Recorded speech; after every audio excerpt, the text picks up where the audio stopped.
વિદ્યાર્થી મિત્રો નમસ્કાર. હું રાજેન્દ્ર પડિયાર યુટ્યુબ ચેનલમાં આપ સર્વેનું હાર્દિક સ્વાગત કરું છું. ધોરણ 9 સામાજિક વિજ્ઞાનમાં પ્રકરણ 4 એની અંદર આપણે બીજા ભાગની ચર્ચા કરીએ છીએ. પ્રથમ ભાગની અંદર બે પ્રશ્નોની ચર્ચા કરી હતી. એક હતો બંગભંગ ચળવળ અને બીજો પ્રશ્ન હતો ભારતની ઉગ્ર ક્રાંતિકારી ચળવળ. હવે આ ભાગની અંદર વિદેશની અંદર ઉગ્ર ક્રાંતિકારી ચળવળોની વાત કરીશું આપણે, જેમાં સૌથી પહેલાં કયા રાષ્ટ્રોમાં આ ક્રાંતિકારી પ્રવૃત્તિઓ વિકસી. England, Canada, America, Germany, France, Burma, Malaya, Singapore, Russia, Afghanistan. આ બધા દેશોમાં, ન માત્ર ભારતમાં પરંતુ ભારતના જે લોકો આ દેશોમાં રહેતા હતા એ લોકો પણ અંગ્રેજોના શાસનમાંથી ભારતને મુક્તિ મળે એ માટે ત્યાં રહીને ક્રાંતિકારી પ્રવૃત્તિઓ કરી હતી, જેને વિદેશની ઉગ્ર ક્રાંતિકારી પ્રવૃત્તિઓ કહે છે. જેના મુખ્ય ક્રાંતિકારીઓમાં શ્યામજી કૃષ્ણ વર્મા, મદનલાલ ધીંગરા, લાલા હરદયાળ, રાજા મહેન્દ્ર પ્રતાપ, મેડમ કામા, ચંપકરમણ પિલ્લાઈ, ડૉક્ટર મથુરશી, આ બધા હતા કે જેમણે વિદેશમાં રહીને પણ ભારતની આઝાદીની જ્યોત જલતી રાખવા માટે આ ક્રાંતિકારી પ્રવૃત્તિઓને વેગ આપ્યો હતો. હવે થોડા વિકલ્પો એટલે કે હેતુલક્ષી પ્રશ્નો તમારા શરૂ થશે, જે આપણા પ્રશ્નનો એક ભાગ પણ છે. સૌથી પહેલાં તો આ પ્રવૃત્તિઓ કરનાર મદનલાલ ધીંગરા કે જેમણે અંગ્રેજ અધિકારી વિલિયમ વાયલીની હત્યા કરી. એટલે તમારો હેતુલક્ષી સવાલ પણ છે અને અંદર પ્રવૃત્તિમાં પણ મોટા પ્રશ્નમાં તમારે લખવાનું થશે કે વિલિયમ વાયલીની હત્યા કોણે કરી, તો મદનલાલ ધીંગરાએ. ઈસવીસન 1907 જર્મનીમાં ચંપક રમણ પિલ્લાઈએ હિન્દ રાષ્ટ્રીય સ્વયંસેવક દળ એટલે કે સંઘની રચના કરી. એમણે ઈરાકને વડુ મથક બનાવી અને ભારત ઉપર આક્રમણ કરવાની યોજના કરી. એટલે વિદેશમાં રહી અને પણ માતૃભૂમિની સ્વતંત્રતા માટે ચંપક રમણ પિલ્લાઈએ પ્રયત્નો કર્યા હતા. ઈસવીસન 1907 ઇન્ડિયન ઇન્ડિપેન્ડન્સ લીગ અમેરિકાના કેલિફોર્નિયા શહેરમાં ઇન્ડિયન ઇન્ડિપેન્ડન્સ લીગની રચના થઈ હતી, જેનું નામ લાલા હરદયાળે ગદર પાર્ટી આપ્યું અને ગદર નામનું એક સાપ્તાહિક પણ શરૂ કરવામાં આવ્યું, જેની અંદર તારકનાથ દાસ અને કરતારસિંહ જેવા ક્રાંતિકારીઓ પણ સામેલ થયા હતા. આ સંસ્થા એ ભારતીયો માટે હતી. વિદેશમાં વસતા ભારતીયો ત્યાંથી રહીને ભારતને મુક્ત કરાવવા માટે આ પ્રવૃત્તિઓનું આયોજન કરતા હતા. જર્મનીના સ્ટુઅર્ટ ગાર્ડની અંદર આંતરરાષ્ટ્રીય સમાજવાદી પરિષદ યોજાઈ, જેમાં સૌ પ્રથમવાર મેડમ ભીખાઈજી કામાએ તૈયાર કરેલો ભારતીય રાષ્ટ્રધ્વજ ત્યાં ફરકાવવામાં આવ્યો. મોટે ભાગે ત્યાર સુધીના પૂછાયેલા સવાલોમાં સવિશેષ પૂછાતો સવાલ છે કે વિદેશની ધરતી પર ભારતનો રાષ્ટ્રધ્વજ સૌ પ્રથમવાર કોણે ફરકાવ્યો હતો, તો એ હતા મેડમ ભીખાઈજી કામા.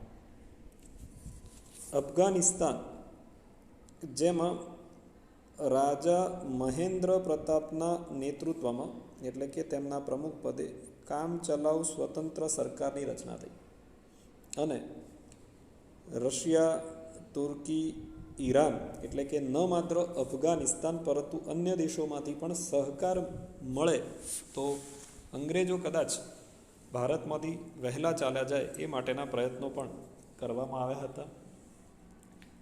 રાણા મહેન્દ્ર પ્રતાપે તો પોતાના સહી સાથેની એક સોનાની પટ્ટી રશિયાના જારને પણ મોકલી હતી, જેથી કરીને એક મિત્રતાનો હાથ લંબાવી શકાય. મ્યાનમાર એટલે કે બર્માની અંદર આ પ્રકારની પ્રવૃત્તિઓ સોહમલાલ પાઠકે કરેલી અને સિંગાપોરમાં આ પ્રવૃત્તિઓ પરમાનંદે કરી હતી. આ ઉપરાંત કેટલીક સ્ટીમર કામાગાટામારુ, તોશામારુ જે સ્ટીમરોની ઘટનાએ પણ સારી એવી ઉત્તેજના જગાવી હતી અને અન્ય એવા ઘણા બધા બનાવોમાં ગાલિબ નામા ષડયંત્રનો સમાવેશ થાય છે. રેશમી રૂમાલ ઉપર લખેલું ગાલિબનામા ષડયંત્ર. આપ જો આની સાથે સાથે ટેક્સ્ટ બુક વાંચશો તો ચોક્કસ આ ષડયંત્ર વિશે તમને માહિતી મળશે. બધા જ મુસ્લિમોએ ખ્રિસ્તીઓ વિરુદ્ધ એક છુપો સંદેશ રેશમી રૂમાલ ઉપર લખ્યો હતો, જેને ગાલિબનામા ષડયંત્ર તરીકે ઓળખવામાં આવે છે. મિત્રો, અહીંયા તમારો સવાલ પૂર્ણ થાય છે. હવે આ સવાલ જ્યારે હું ચલાવું છું બોર્ડ પર, તમે જ્યારે સામે બેઠા હો છો ત્યારે મારા જે સજેશન હોય છે એ એવા હોય છે કે તમારે શરૂઆતના કદાચ જો તમે સ્માર્ટ કામ કરો તો આ મુદ્દાને અલગથી યાદ કરવાની જરૂર નથી રહેતી. કારણ કે તમે જ્યારે પ્રવૃત્તિઓ લખતા હોવ છો અથવા તૈયાર કરો છો એ વખતે એની અંદર જે દેશોના અને જે ક્રાંતિકારીઓના નામ આવે છે એ તમારે અહીંયા શરૂઆતમાં લખી દેવાના. એટલે તમારે 2 મુદ્દા તૈયાર કરવાના નહીં થાય. વિદેશની ક્રાંતિકારી પ્રવૃત્તિઓ યાદ કરવા માટે જો તમને તકલીફ પડે તો કશું જ નહીં કરવાનું. દરેકમાંથી એક લાઈન વિકલ્પ રૂપે યાદ કરી દેશો તો પણ આ પ્રવૃત્તિઓ થઈ જશે. જેમ કે વિલિયમ વાયલેની હત્યા મદનલાલ ધીંગરાએ કરી. ચંપક રમણ પિલ્લાઈએ હિન્દ રાષ્ટ્રીય સ્વયંસેવક દળની રચના કરી. 1907 ઇન્ડિયન ઇન્ડિપેન્ડન્સ લીગની રચના થઈ, જેનું નામ ગદર પાર્ટી આપવામાં આવ્યું. જર્મનીના સ્ટુઅર્ટગાર્ડ શહેરમાં મેડમ ભીખાઈજી કામાએ ભારતનો રાષ્ટ્રધ્વજ ફરકાવ્યો. અફઘાનિસ્તાનમાં રાજા મહેન્દ્ર પ્રતાપના નેતૃત્વમાં કામચલાઉ સરકારની રચના થઈ. મ્યાનમારની અંદર સોહનલાલ પાઠકે અને સિંગાપુરમાં આ પ્રકારની પ્રવૃત્તિઓ પરમાનંદે કરી હતી. અને અન્ય જે 2 બાબતો કામાગાટા મારુ અને તોશા મારુની ઘટનાઓ તેમજ મુસ્લિમોનું રેશમી રૂમાલ ઉપરનું ગાલિબનામા ષડયંત્ર પણ પકડાઈ ગયું. આ રીતે જો આપ લખી શકતા હોય તો પણ આપણને સારા માર્ક્સ મળી શકે છે. તો પ્લીઝ કોઈ પણ અઘરા અથવા લાંબા મોટા પ્રશ્નનો જવાબ જોઈને ડરવાની જગ્યાએ આપ જો એને આ રીતે થોડોક શોર્ટ ટૂંકમાં લખવાનો પ્રયત્ન કરશો તો આપણા કમસે કમ પૂરા માર્ક્સ નહીં આવે તો કંઈ નહીં, પણ પૂરા માર્ક્સ જશે તો નહીં જ. આ પ્રકારનો પ્રયત્ન તમારે કરવો રહ્યો. બીજો એક પ્રશ્ન છે રોલેટ એક્ટ. રોલેટ એક્ટનો પ્રશ્ન મિત્રો 2 રીતે પૂછાય છે.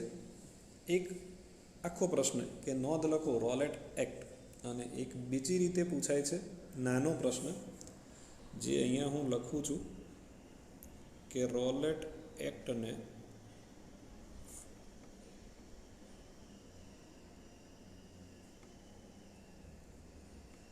કાળો કાયદો સાથી કહે છે.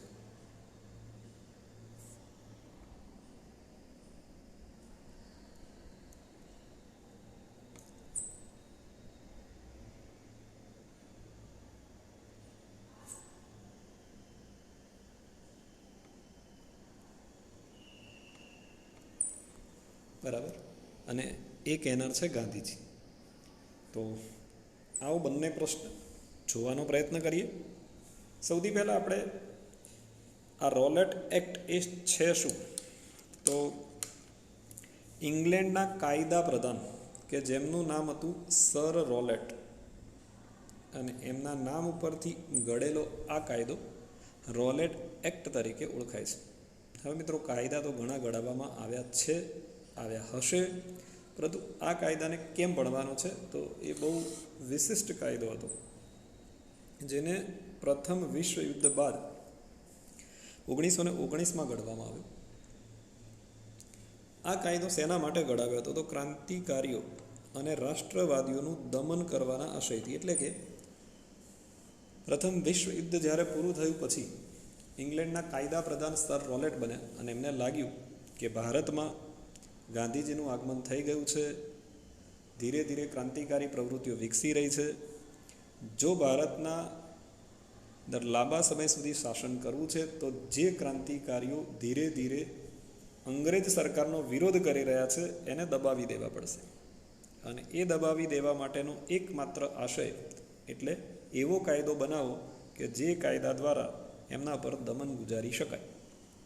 એ આશયથી આ એવો કાયદો ઘડવામાં આવ્યો કે જેમાં વ્યક્તિ સ્વાતંત્ર્ય વાણી સ્વાતંત્ર્ય હણી ન એટલે કે છીનવાઈ જતું હતું માનવીનું, અને માટે જ એને કાળો કાયદો કહેવાય છે. ખાસ કરીને કોણ આને કાળો કાયદો કહેતું હતું? તો એ કાળો કાયદો ગાંધીજી કહેતા હતા. ગાંધીજી આ કાયદાને કાળા કાયદા તરીકે ઓળખાવતા હતા. કેમ? તો આ કાયદાની મુખ્ય જે જોગવાઈ હતી એ પ્રમાણે કોઈ પણ શંકાસ્પદ વ્યક્તિની ધરપકડ કરી શકાતી અને તેના પર કોઈ પણ મુકદ્દમો ચલાવ્યા સિવાય એને દિવસો સુધી જેલમાં પૂરી શકાતી. એટલા માટે ગાંધીજીએ આ કાયદાને કાળો કાયદો કહ્યો છે. એટલે મિત્રો, કાળો કાયદો કેવી રીતે થયો એ થોડું ડિટેલમાં આપણે સમજીએ. કાયદાની જોગવાઈ એવી હતી કે કોઈ પણ શંકાસ્પદ વ્યક્તિની ધરપકડ કરી શકાય. મિત્રો, ન્યાય એવું કહે છે કે જ્યાં સુધી કોઈ પણ વ્યક્તિ ગુનેગાર સાબિત ન થઈ જાય ત્યાં સુધી એને ગુનેગાર ગણવામાં આવતો નથી. અને એનાથી પણ આગળ વધીને કહીએ તો 100 ગુનેગાર છૂટી જાય એમાં વાંધો નથી ન્યાયતંત્ર ભારતમાં, પરંતુ એક નિર્દોષને સજા ન થવી જોઈએ એ રીતે આપણું ન્યાયતંત્ર કાર્ય કરે છે. પરંતુ અહીંયા તો શંકાસ્પદ એટલે કોઈ પણ વ્યક્તિ ઉપર શંકા થઈ શકે, અને અંગ્રેજોને કોના પર વધારે શંકા થાય? તો એ ભારતીયો પર. એમાંય કયા ભારતીયો પર શંકા વધારે થાય? તો એ એમના વિરુદ્ધ જે આપણી માટે સારું કાર્ય, ક્રાંતિકારી કહેવાય, પરંતુ એમના માટે ખરાબ કાર્ય કરે એવા ભારતીય ક્રાંતિકારીઓની, જે ખાસ કરીને એમના વિરુદ્ધ ષડયંત્ર બનાવતા હતા, એમની શંકાના આધારે ધરપકડ કરતા અને ત્યારબાદ એને દિવસો સુધી જેલમાં પૂરે. હવે બીજો નિયમ એવો પણ છે કે માની લો કે કોઈ વ્યક્તિની ધરપકડ કરવામાં આવે તો એના પર કેસ દાખલ કરવામાં આવે. ચેપ્ટર 9માં તમે જોયું હશે સ્વતંત્રતાના હકમાં કે કોઈ પણ વ્યક્તિને પોતાનો બચાવ કરવાનો હક છે અને એને 24 કલાકમાં નજીકના મેજિસ્ટ્રેટ સમક્ષ હાજર કરવામાં આવે છે.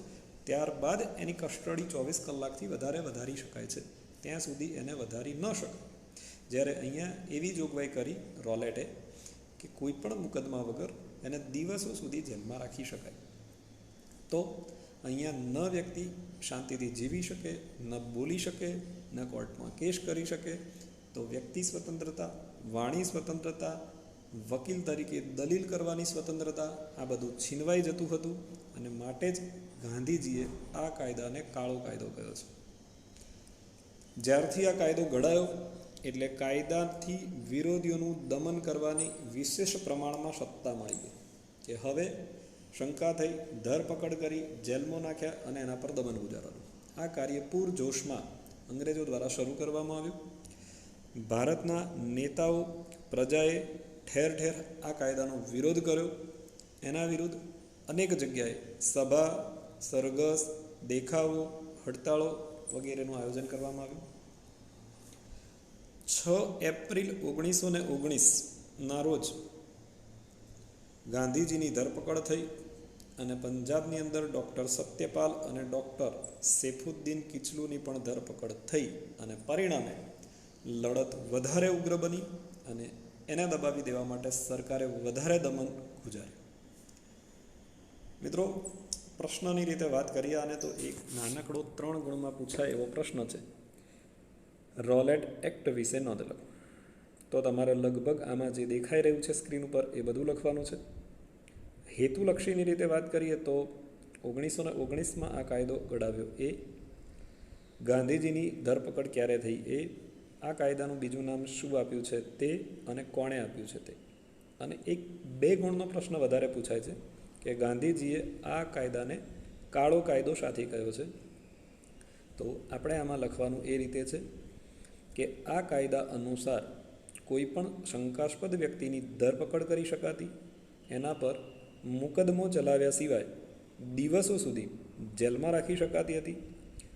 જો આ કાયદા પ્રમાણે આ જોગવાઈઓને આધીન ભારતના વ્યક્તિઓની વ્યક્તિ સ્વાતંત્ર્ય અને વાણી સ્વતંત્રતા છીનવાઈ જતી હતી અને આવા દમનકારી કાયદાને ગાંધીજી કાળા કાયદા તરીકે ઓળખાવે છે. મોતીલાલ નહેરુ જેવા વકીલ પણ આ કાયદા દ્વારા કહે છે કે ભારતીયોના હાથમાંથી દલીલ, અપીલ અને વકીલ આ ત્રણેયના અધિકારને જાણે અંગ્રેજો દ્વારા છીનવી લેવામાં આવ્યો. કે મિત્રો, તો આ ભાગની અંદર 2 મહત્ત્વના પ્રશ્નોની ચર્ચા આવી છે. એક રોલેટ એક્ટ વિશે નોંધ અને બીજું વિદેશની અંદર ઉગ્ર ક્રાંતિકારી ચળવળો વિશે માહિતી. તો બંને પ્રશ્નો સારી રીતે આપ તૈયાર કરશો અને એમાં કોઈ પણ પ્રકારની ક્વેરી હોય તો આમાં કંઈક બાકી લાગતું હોય તો આપ ટેક્સ્ટ બુકનો સહારો લઈ શકો છો. પરંતુ અત્યારે વર્તમાન સંજોગોને ધ્યાનમાં રાખી અને આ પ્રશ્નોનો આ જવાબ બરાબર છે આપ એને લખી અને તૈયાર કરી શકો છો. જય હિન્દ, જય ભારત, જય દ્વારકાધીશ.